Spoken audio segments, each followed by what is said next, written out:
What's going on, everybody? It's Childish back out of the game, coming at you with another Summoners War video. And in today's video, we're going to do what we love to do, which is do a little bit of a monster review, considering now the twins are back in the mix here. So super excited about that, fam, because again, obviously, as you guys know, the twins were just an amazing combination units that people capitalize on in Summoners War Sky Arena. Will they be as strong as they were in Chronicles? We're just going to have to wait and see. But before we get into that video, I do want to give you guys a shout out for clicking on this one.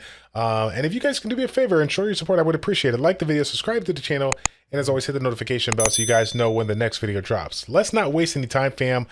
Let's go ahead and get right into it here. So we're going to start off with the Chakram Dasher, which of course I think a lot of people are going to be looking at from the start, because again, of the sheer strength that it was in Summoners War Sky Arena, you kind of already know people are going to be leaning on this one. Okay, so basic attack skill, nothing crazy about that. The first availability, or the first ability, active ability you could say for this one here, is going to be a 3-mana cost ability that's going to do some damage here, multi-hitting damage here. That's also going to provide obviously a co-op attack bonus, right? So in this particular one here, in Summoners War Chronicles, they show the skill, or essentially the combination, right, that is utilized between the Boomerang Warrior. They kind of show what the Boomerang Warrior is going to do with this particular skill. So you can see right now, if I understand this correctly, the Boomerang Warrior is going to providing the Moonlight blow. So that's obviously really, really good. Any opportunity to provide ourselves way of cleansing, way of providing damage taken down, in addition to the passive that you guys already know about. I do like this. This is a really, really strong combination here. Really interesting skill. We got our the main skill, right? Deals damage based on the max HP to enemies 3 times, multi-hidden ability. They're going to have a small chance here to stun. And then, of course, again, like I said before, if you have a Boomerang Warrior on your team here, you're going to be able to attack together with the Boomerang Strike. So again, this one here didn't actually say, as far as what the Boomerang Strike is do, but I believe it's just going to be the I think it's just going to be the basic skill on that one here. Take a look at the passive, though. Increases the accuracy of the caster and all Boomerang Warriors on the team, which is absolutely amazing. And then also provides that defense down with a certain percent chance when attacking with the skill. So this is actually really, really good. Obviously, we have a ton of units out there that provide that defense break that we're looking for. But just to have the sheer consistent defense break, especially for if you guys are one of those people out there that may have trouble keeping that defense buff on when you're doing those high-end raids or whatnot, defense break on there when you're doing those high-end raids or whatnot, this is going to be a fantastic unit to go ahead and incorporate here. Next one up, we got Talia, the Water Chakram Dancer. Let's go ahead and take a look at her abilities. First skill, as always, just going to be doing 165% attack as damage. First active skill, Crescent Moon Slash, is going to be doing damage based on max HP 2 times, and does provide the unrevivable for 10 seconds here, or I guess 12 seconds. Nope, I'm lying. 14 seconds here once you get it copped off. And as always, fam, once it has that Boomerang Warrior in the mix, you're going to be able to provide yourself a little bit of damage with the Boomerang Strike. And this one here, again, similar to the Fire Chakram Dancer, we're going to have that Moonlight Blow in the mix and provide ourselves, instead of a damage dealt down, now we got a damage dealt up for 14 seconds in addition to that cleanse. But let's make a quick note here while we take a look at this one versus the Fire one. This Fire one here does not have the added bonus of the, or the Water one here does not have the added bonus of the additional damage with that Boomerang Warrior based upon this percentage of target's lost HP. So, I mean, when you consider the fact that this provides the damage dealt up for 14 seconds in addition to the percentage-based damage that's going to be, combined as the HP of the target goes down here, this is actually a really, really good skill, really, really good ability here. So again, if you guys are looking to take a look at, if you're looking at these ones, this is going to be a hard one. I will say this, though, before we get into it, I'm going to say it at the very end as well.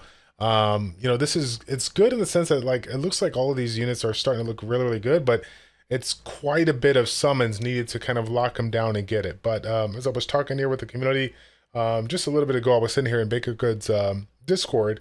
He made a comment to me. He basically stated, hey, you know what? At the end of the day, we'll eventually be able to get these. These are going to be in the rotation here. So even though, you could get them right now if you want to lock certain ones in, at least you're going to have the opportunity to get them down the road.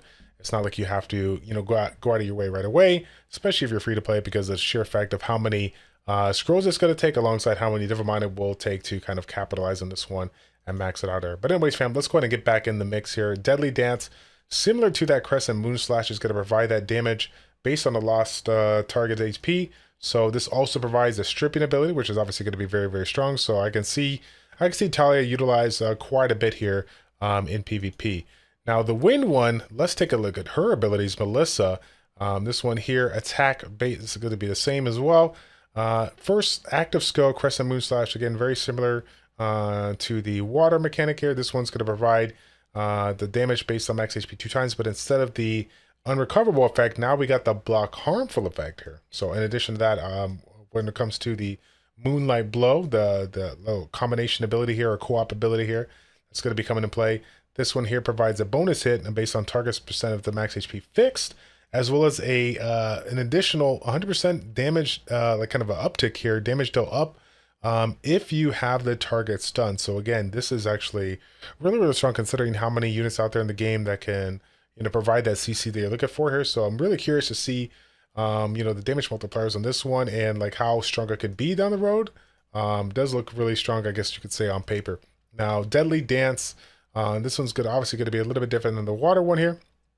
This one also based on max HP and provides the unrecoverable and level 2 damage taken up for 20 seconds. So I do like that. I am a fan of seeing some more units have the damage taken up abilities here. Whether it's a debuff, you know, I mean, obviously we got some debuffs here, but you know, Windy, you know, has the like the buff of when I do like to see this. I am really happy to see more units have you know, different modifiers of providing additional damage. So that's kind of cool.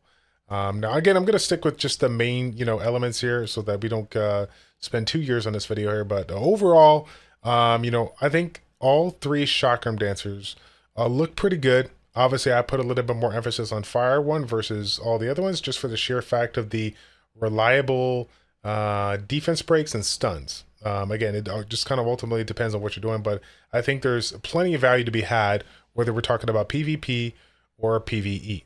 Okay, so next one up here, we'll look at the Boomerang Warriors. Let me go ahead and set this one up to Awaken. And let's take a look at these skills here. So, Maruna, the Fire one, we have ourselves, let's take a look here. Just the basic ability, or sorry, the first active skill is going to provide an AoE ability, removing 2 beneficial effects, applying defense down with a certain chance. Of course, it's not, you know, 100%, but as you can see right now, it is a pretty reliable rate here once you get it maxed out here. So that is really, really nice. And again, that stun ability here, AoE stun, defense break, and whatnot, this is really, really strong. Now, let's not forget the fact that when this is combined alongside the Boomerang, what is it called? The Boomerang Warrior, or sorry, the Boomerang Strike here, when it's provided with the Chakram Dancer, we're also getting an opportunity to do the stun and do a defense down for 14 seconds. Really, really good, if I may say so. Flame Drive, the second active ability. Again, damage is overall not super crazy, but as you can imagine, you know, the damage, the multipliers are kind of adjusted, you know, for the sheer fact that you're going to be getting so much value between 2 units, right? You got the unrecoverable for 14 seconds, a little bit of a stun here, and then you also have the co-op activation as well, which is good. So overall, really not too bad at all. I feel kind of bad for the free-to-play community because they got so many good choices to be looking at here. Sabrina, the Water Boomerang Warrior, again, this was definitely a really, really strong one. In the Summon Subscribe Arena fan because of the passive. It looks like the passive is still relatively strong here. Female Warrior, the caster, and all Chakram dancers take reduced damage from enemies with a beneficial effect. And if I thought I might have been taking, I might have had that wrong here. I mean, I remember about the reduction, but I thought there was like some added damage bonus here. I might be getting it wrong with somebody else here. But either way, let's take a look at its abilities here. Turbo Boomerang.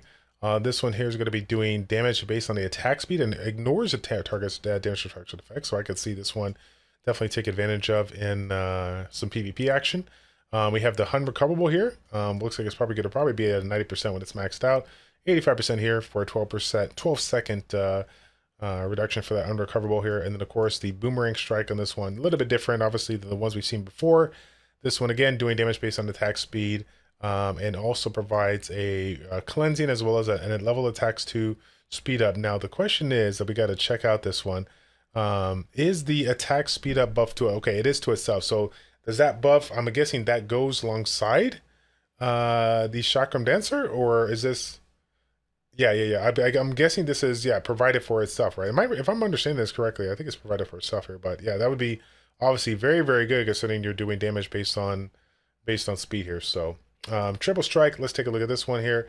Again, doing damage based on that attack speed, ignoring the effects. So we also have a fairly reliable attack break as well as a defense break here. So again, it's kind of nice because obviously, like I said before, when it comes to the Chakram Dancer, I was really concerned about the fact of Chakram Dancer kind of being like the one-stop shop for a reliable defense break, but it seems like they've been doing pretty good trying to make sure that the other shot, the other dancers here do have some reliable defense breaks as well that they can bring in so that you can take advantage of this one if you don't go for a specific element or the other here. So now let's take a look at the win one here, Zenobia.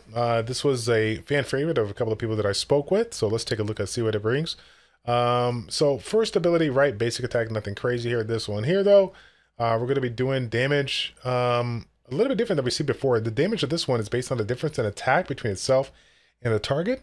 So this is probably definitely going to be one where we're going to be stacking a heavy amount of attack, maybe triple attack on this one here versus like attack or damage attack, so we can get a little bit more value out of this one. The good thing about this, I would have to say, is the Oblivion. Obviously very, very important here. And again, as you guys can see, the Boomerang Strike, the combination here is going to be getting, what is it called? You're going to be getting that Oblivion as well. The attack buff as well as the cleansing, of course, in the Oblivion. So very, very nice indeed. I do like that. I apologize here. I'm getting spammed all over the place when it comes to Facebook messages. But triple strike. Let's take a look at this ability here. Attack the target 3 times. Each one has a % chance to do defense down and attack down. Again, another another Boomerang warrior as well, providing themselves a reliable attack and defense break, which is good. And again, this one's another one that's going to be based on the difference between attack, between the your attack and the target attack, which is good. Like I said before, we have so many units spec'd with like attack or damage attack or whatever like that. I see no reason why we couldn't get a unit like this without outrageous attack here to see some really good numbers being pulled when it comes to DPS over time here. So obviously a lot of benefit to be had when it comes to PvE side. PvP though, I'm curious to hear you guys' feedback on that, because ultimately they can't control what you bring when it comes to Battlefield per se, but when it comes to RTA, are these particular units going to be super useful, right? It's obviously it's super easy to ban a specific one to kind of break up the counter. So I'm thinking overall they look all really good. Man, it's kind of hard. I really do like I do like Shayna on the fire side for the Chakram dancers.